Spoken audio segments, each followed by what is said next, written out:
मुझे अध्यक्ष चुनकर के जो भरोसा जताया है, मैं उसके लिए आप सबका बहुत बहुत आभारी हूं, बहुत बहुत आभार प्रकट करता हूं। आज जब अध्यक्ष पद मुझे दिया है तो केवल ये पद नहीं है, बल्कि बहुत बड़ी जिम्मेदारी आप लोगों ने दी है। और ये जिम्मेदारी तब दी है आपने जब देश के लोकतंत्र को खतरा है, संविधान को खतरा पैदा कर दिया है, और धीरे धीरे दिल्ली और लखनऊ में जो सरकारें हैं उन्होंने सभी संस्थाओं पर कब्जा कर लिया है। जो आपने मुझे जिम्मेदारी दी है, मैं आपको भरोसा दिलाता हूं, इसके लिए मुझे अगर हर दिन लगाना पड़ेगा और हर पल इसके लिए काम करना पड़ेगा तो मैं कर करके इन तमाम शक्तियों से लड़ने का काम करूंगा। आज हम लोगों को संकल्प भी लेना है कि आने वाले 5 साल में हम समाजवादियों को नया इतिहास भी बनाने का काम करना है। मुझे याद है कि नेताजी हमेशा चाहते थे कि समाजवादी पार्टी राष्ट्रीय पार्टी बने। नेताजी और हम लोगों ने मिलकर के बहुत कोशिश की और प्रयास किया, लेकिन आज के दिन जब 5 साल आप मौका दे रहे हैं तो हम सबको मिलकर के ये संकल्प लेना चाहिए कि जब अगली बार हम लोग मिले तो समाजवादी पार्टी राष्ट्रीय पार्टी बन करके आए। मैं आपको बधाई देता हूं कि आपने सदस्यता कार्यक्रम बहुत जिम्मेदारी से चलाया है, और इस सदस्यता कार्यक्रम के माध्यम से जहां आप हर वर्ग के बीच में पहुंचे हैं, वहीं मैंने देखा है कि बड़ी संख्या में बुजुर्ग, नौजवान, माताएं, बहनें और जो समाजवादी सिद्धांत और समाजवादी कार्यक्रमों से प्रभावित हैं, वो बड़ी संख्या में जुड़ने का काम किया है। ये सदस्यता का कार्यक्रम जहां आज तक चला है, वहीं हम लोगों को ये भी जिम्मेदारी निभानी है कि आने वाले समय में अगर हमें और सदस्यता चलानी पड़ेगी तो सदस्यता चला करके ज्यादा से ज्यादा लोगों को समाजवादी विचारधारा से जोड़ने का काम करेंगे। हमें खुशी है इस बात की कि ऐसे लोग जो समाजवादी सिद्धांत और कार्यक्रम पर भरोसा रखते हैं, वो बड़े संख्या में समाजवादी पार्टी से जुड़े हैं। वो लोग भी आज समाजवादी पार्टी से जुड़ रहे हैं। जो बाबा साहब भीमराव अम्बेडकर जी का सपना था उनको पूरा करना चाहते हैं। जो शोषित, वंचित, पिछड़े, दलित, जिन्हें आजादी के बाद अधिकार और सम्मान नहीं मिला, वो भी आज समाजवादियों की तरफ देख रहे हैं। ये समाजवादियों की कोशिश होनी चाहिए कि बाबा साहब के सिद्धांत पे चलने वाले लोग और डॉक्टर राम मनोहर लोहिया जी के सिद्धांत पे चलने वाले लोगों को साथ जोड़ करके हम लोग संविधान और लोकतंत्र को बचाने का काम करें। आज जिन शक्तियों से हमें मुकाबला है, जिन शक्तियों से हम लोगों को संघर्ष करना है, वो लगातार झूठ का सहारा ले रहे हैं। केवल देश के नहीं, दुनिया के इतिहास में इतना झूठ बोलने वाला दल कोई नहीं रहा होगा जो आज दिल्ली की सत्ता में और उत्तर प्रदेश की सत्ता में पहुंच गया है। जिन लोगों ने इतिहास पढ़ा होगा, हिटलर के जमाने के बारे में जिन्होंने जानकारी होगी, वो जानते होंगे उनकी सरकार में एक प्रोपेगेंडा मिनिस्टर हुआ करता था, केवल एक प्रोपेगेंडा मिनिस्टर था। लेकिन इधर भारतीय जनता पार्टी का काम अगर हम देखेंगे और जिस तरह का प्रोपेगेंडा करते हैं, लगता तो ऐसा है कि पूरी की पूरी भारतीय जनता पार्टी झूठ का प्रोपेगेंडा के सहारे चल रही है। बहुत दिनों पहले मैंने एक फिल्म देखी थी, एक बहुत ही फिल्म बड़ी आई थी, जिसमें एक कलाकार झूठ बोल करके, लगातार झूठ बोल करके अपनी ऊंचाई तक पहुंच गया था।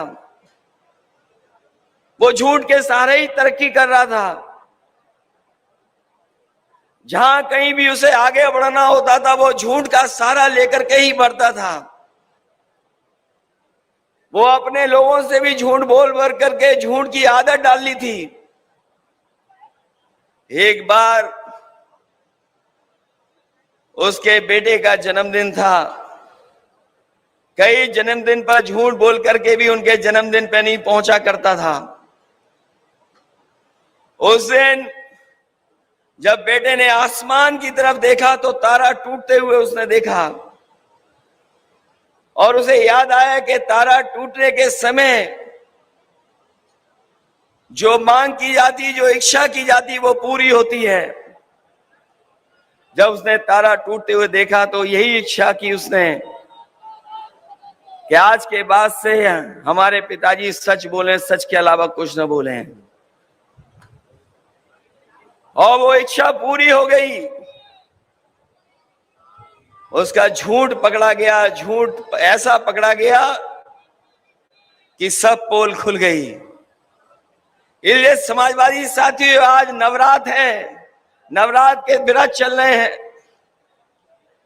बहुत से हमारे साथी हैं जिन्होंने व्रत रखा हुआ है। आज हम मां दुर्गा से यही मांग करें और यही मांगे, वो जो सत्ता में लोग हैं वो सच बोलने लगे। और याद रखना, जिस समय ये सच बोलेंगे, ये राजनीति की धरातल में पहुंच जाएंगे, इनको कोई पूछने वाला नहीं मिलेगा। याद कीजिए वो नोटबंदी, और नोटबंदी में यह कहा गया था कि नोट बंद हो जाएंगे, काला धन वापस आ जाएगा और भ्रष्टाचार खत्म हो जाएगा। अगर हम पीछे मुड़ करके देखें, जब से नोटबंदी हुई है, बताओ कितना काला धन वापस आ गया है, कितना भ्रष्टाचार खत्म हो गया। और उस समय जो बैंक में बच्चा पैदा हुआ था जिसका नाम खजांची हम लोगों ने रखा था, उसको भी ये सरकार के लोग भूल गए। अगर कोई याद रखता है उसको जन्मदिन पे, तो केवल हम समाजवादी लोग हैं। खजांची का हर बार 8 और 9 नवंबर को उसका जन्मदिन मनाते हैं। जीएसटी के नाम पर व्यापार को बढ़ावा देने वाले लोगों ने जीएसटी को लागू कर करके हमारे तमाम व्यापारियों को नुकसान पहुंचाया। जिन्होंने काले कानून ला करके ये बता दिया कि वो किसानों के साथ नहीं है, काले कानून को लेकर के किसानों ने आंदोलन किया, धरना प्रदर्शन किया। कई सौ किसान की जान चली गई, शहीद हो गए, लेकिन काले कानून वापस नहीं लिए। जैसे ही चुनाव आया, और हमारे समाजवादी साथियों को याद होगा, जिस समय गाजीपुर से, उस गांव से जहां पर समाजवादी पूर्वांचल एक्सप्रेसवे शुरू होता है, वहां से रथ यात्रा शुरू की। पूरे दिन चला करके, रात भर चला करके जब लखनऊ पहुंचे तो आपको याद होगा अगले दिन ही काले कानून वापस हो गए। ये चुनाव के लिए वापस हुए हैं, लेकिन अपने लोगों को लाभ पहुंचाने के लिए ये लगातार इसी तरह के कानून ला रहे हैं। अगर कोई आंकड़ों को देखेगा तो आंकड़े ये बताते हैं सबसे ज्यादा अगर कर्ज माफ किसी व्यापारी उद्योगपति का हुआ है तो वो गुजरात के उद्योगपति और व्यापारियों का हुआ है। आंकड़े ये भी सच्चाई बताते हैं कि 10 लाख करोड़ तक बैंक का कर्ज माफ अगर किसी का हुआ है तो वो सब गुजरात के व्यापारी उद्योगपति हैं। किसी किसान का कर्ज माफ नहीं हुआ। और कल का जिन्होंने विज्ञापन देखा होगा अखबार के फ्रंट पे छपा था, हमें इस बात की कोई शिकायत नहीं है कि आप अपने प्रदेश में लेकर के जा रहे हैं बड़े उद्योग कारखाने, लेकिन कम से कम उन प्रदेशों में भी उद्योग कारखाने लगे हैं जो आबादी में बड़े हैं, आबादी में सबसे बड़े प्रदेश हैं। अगर आप अपने यहाँ कारखाने लेकर के आ रहे हो तो उत्तर प्रदेश है, बिहार है, जहां आबादी में सबसे ज्यादा गरीब लोग रहते हैं, किसान हैं, नौजवान हैं, जिन्हें सबसे ज्यादा नौकरी और रोजगार की जरूरत है, उनके साथ भेदभाव क्यों? और भेदभाव उत्तर प्रदेश के साथ क्यों? जिस प्रदेश ने सरकार बनवाई हो, एक बार नहीं 2 बार, उस प्रदेश को क्या लाभ पहुंच रहा है डबल इंजन की सरकार का?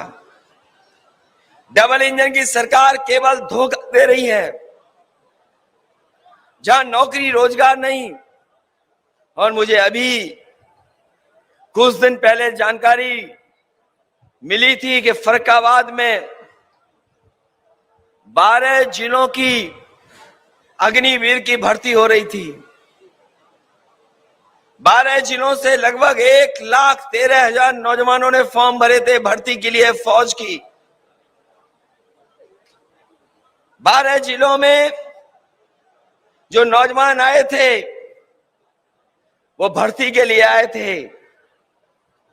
1,13,000 की तो खबर निकली, लेकिन कितने को भर्ती मिली है इसकी खबर आज तक नहीं मिली है। और यही भर्ती जब उत्तर प्रदेश के दूसरे जिलों में जाएगी तो सोचो कितने बड़े पैमाने पर नौजवान नौकरी और रोजगार चाहते हैं। इन्होंने देश की सबसे प्रतिष्ठित फौज हमारी, उसके साथ भी धोखा देने का काम किया है।